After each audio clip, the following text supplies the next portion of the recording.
Kamerun ziyareti benim hayatımda çok etki bırakan, hiçbir zaman unutamayacağım büyük bir hatıra olacaktır.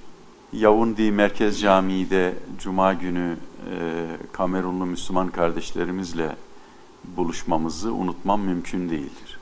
Orada irad ettiğim Cuma hutbesinde de ifade ettiğim gibi biz sizlerle kaybettiğimiz kardeşliğimizi bulduk.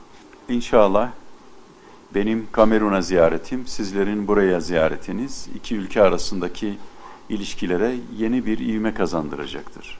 Bugün dünyamız farklı dinleri, farklı kültürleri, farklı medeniyetleri birlikte yaşama, birlikte yaşatma konusunda zorlanmaktadır. Biz Müslümanlar dünyanın neresinde yaşarsak yaşayalım, ister Asya'da, ister Avrupa'da, ister Afrika'da bu noktada insanlığa yardımcı olmak zorundayız.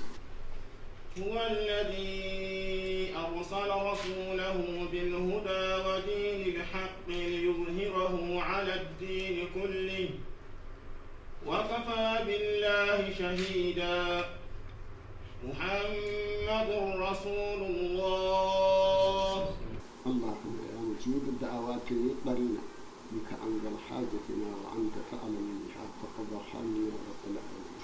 سبحان ربك رب العزة عما يصفون وسلام على المرسلين الحمد لله.